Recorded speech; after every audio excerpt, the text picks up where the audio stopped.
बरेच वेळ बघायला गेलं ऐतिहासिक विजय कुठेतरी जाहीर झालेला आहे. पुढे 2012 मध्ये जे आहेत कुठेतरी सत्ता आपल्याकडे पक्षाने जिम्मेदारी दिली होती, त्या पक्षाला कुठे सांभाळलं होतं. 2017 मध्ये माघार घ्यावी लागली. आज कुठे बघायला 2026 मध्ये जे आहेत पुन्हा पदार्पण, जनतेने विश्वास दाखवला. आपल्याला कशा प्रकारे बघता या गोष्टी? आज जो विजय आहे हा 2017ला माझी पत्नी हरली होती.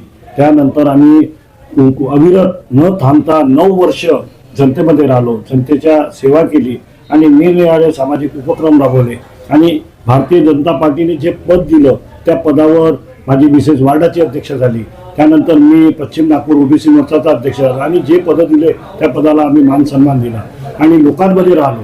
त्याचाच परिणाम म्हणून आमच्या केंद्रीय मंत्री नितीनजी गडकरी आणि आधी गुरु देवेंद्रजी फडणवीस साहेब यांनी आम्हाला पुन्हा संधी दिली तिकीटचं आणि त्या संधीचं आम्ही या ठिकाणी सोनं केलं आणि भारतीय जनता पार्टीने जे विकासाची कामे केली, फुलांनी विकासाची कामं केली, त्या विकासाच्या मुद्द्यावर आम्ही हे पूर्ण निवडणूक लढलो आणि या प्रभाग 12 मध्ये चारही नगरसेवक आम्ही मोठ्या फरकाने इथे आम्ही निवडून आलो.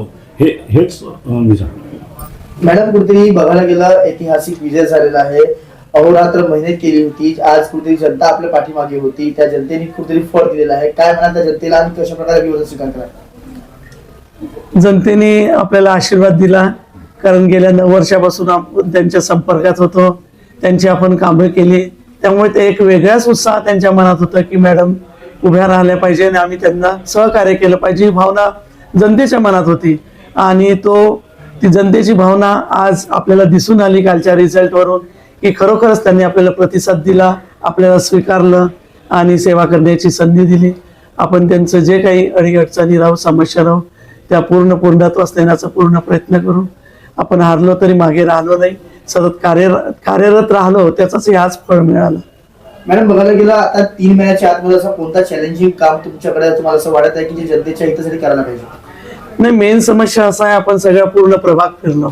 एवढा मोठा 62-63 हजाराचा हा प्रभाग आहे, हा फिरलो. इथे गटर लाईनच्या फार मोठ्या समस्या आहे आणि त्या गेल्या इलेक्शन नाही झाल्यामुळे त्या समस्या बाकी आहे.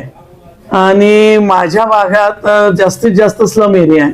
स्लम एरिया असल्यामुळे घरं दाटून आणि ते काम आणि प्रशासन आज असल्यामुळे आपलं मॅन पॉवर नाही आहे कॉर्पोरेशनला. त्याच्यामुळे त्यांना काम सांगितले की आम्ही त्या गल्लीचे नाही, आम्ही या गल्लीचे नाही, असंच कारण सांगतात. तर आपण सर्वप्रथम मॅन पॉवर हे जे आहे कॉर्पोरेशनमध्ये ते आपण करण्याचा प्रयत्न करू, जेणेकरून आपण पब्लिकला खुश ठेवण्याचा प्रयत्न करू.